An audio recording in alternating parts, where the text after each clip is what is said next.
बिस्मिल्लाहिर्रहमानिर्रहीम। बिस्मिल्लाहिर्रहमानिर्रहीम। अस्सलामु अलैकुम वरहमतुल्लाहि वबरकातुहू। अजीज़ तलबा, उम्मीद है आप खैर वाफियत से होंगे। अल्लाह तबारक व तआला आपको ईमान और आफियत वाली ज़िंदगी नसीब फरमाए। तो अजीज़ तलबा, आज हम सबक नंबर 60 को पढ़ने जा रहे हैं, जिसका उन्वान है हैज़ और निफास के अहकाम। हैज़ और निफास के अहकाम। तो अजीज़ तलबा, इससे पहले कि हम सबक की तफसील की तरफ आते हैं मुसन्निफ़ रहमतुल्लाह अलैह की इबारत की तरफ। इबारत कुछ यूँ है: बाबुल हैज़ हुआ दमुन यनकुज़ुहु हुआ दमुन यनफुज़ुहु रहम इमरातिन सलीमतिन अंदाइन वसिगरिन। तर्जमा: हैज़ वो खून है जिसको फेंके ऐसी औरत का रहम जो सालिम हो बीमारी और कम उम्री से। हैज़ वो खून है जिसको फेंके ऐसी औरत का रहम जो सालिम हो बीमारी और कम उम्री से।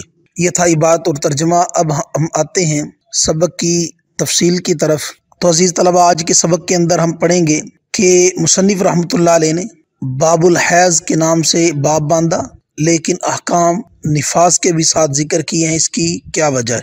नंबर 2, हैज़ के लुग़वी और इस्तिलाही माना। नंबर 3, रहम, इमरा, सलीमत व दाइन वगैरह क़यूद लगाने की वजह और इसकी मुख्तसर तशरीह। अब हम आते हैं अपनी पहली बात की तरफ कि बाबुल हैज़ के तहत निफास के अहकाम भी मुसन्निफ़ रहमतुल्लाह अलैह लाए हैं। इसकी क्या वजह है? तो असल में माक़बल के साथ इसकी मुनासबत ये है कि इससे पहले इन अहदास का जिक्र था जो कसीरुल वुकू हैं, और इस बाब में कसीरुल वुकू अहदास मज़कूर हैं। माक़बल में उन अहदास का जिक्र था जो कसीरुल वुकू थे, और इस बाब में कलीलुल वुकू अहदास का जिक्र है।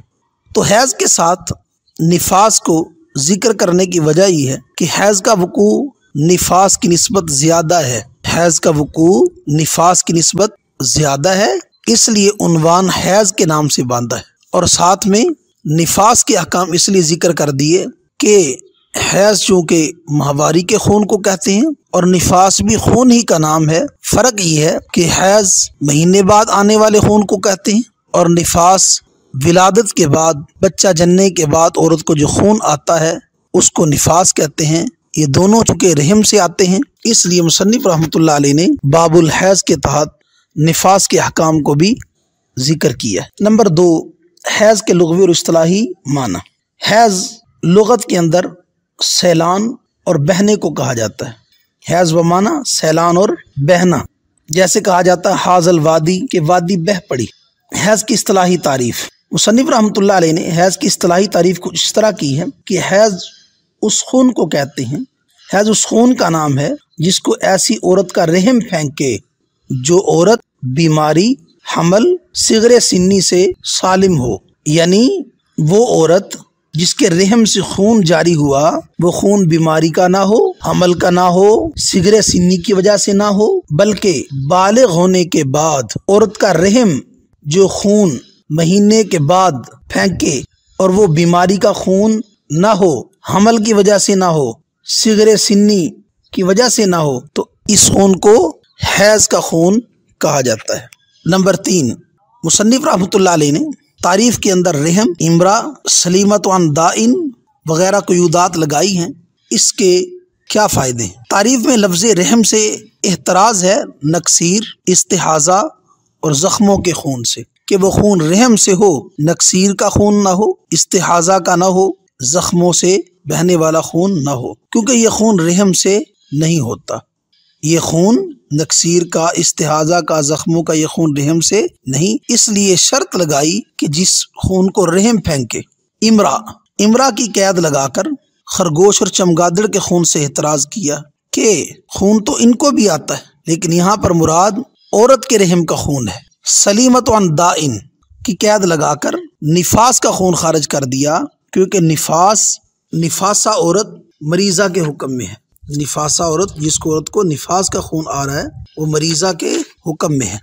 और वैसे भी सलीमत व दाइन की कैद लगाकर ये बतला दिया कि वो खून आदतन आता है, किसी आरिज़ की वजह से नहीं आता। निफास का खून चूँकि आरिज़ की वजह से आता है, कोई मुस्तकिल नहीं होता, लिहाजा इस वजह से सलीमत व दाइन की कैद लगाकर निफास के खून को खारिज कर दिया। सिगर, صغر کی قید سے 9 سال سے کم عمر لڑکی کے خون رحم سے احتراز ہے، یعنی صغر کی قید لگا کر اس خون کو خارج کر دیا جو کم عمر لڑکی نابالغ لڑکی کا رحم سے جو خون آتا ہے وہ اس سے خارج ہو گیا۔ البتہ اس قید کی ضرورت نہیں، کیونکہ امرا کی قید سے نابالغہ خارج ہو جاتی ہے، اس لیے الگ طور پر صغر کی قید لگانے کی ضرورت نہیں تھی، کیونکہ امرا بالغہ عورت کو کہتے ہیں، جیسے رجل بالغ مرد کو کہتے ہیں تو امرا بالغہ عورت کو کہتے ہیں۔ تو یہ تھی آج کے سبق کی تفصیل۔ تو آج کے سبق کے اندر ہم نے پڑھا حیض کے تحت نفاس کے احکام ذکر کرنے کی وجہ، حیض کے لغوی اصطلاحی معنی، اور حیض کی تعریف کرتے ہوئے مصنف رحمۃ اللہ علیہ کے الفاظ و قیودات کی تفصیل۔ تو عزیز طلبہ، یہ تھا ہمارا آج کا سبق۔ اللہ تبارک و تعالی ہمیں دین کی صحیح سمجھ نصیب فرمائے، تفقہ فی الدین نصیب فرمائے، دین کو سمجھ کر اس کے مطابق عمل کرنے کی اور اس کی اشاعت کرنے کی توفیق نصیب فرمائے۔ وآخر دعوانا ان الحمد للہ رب العالمین۔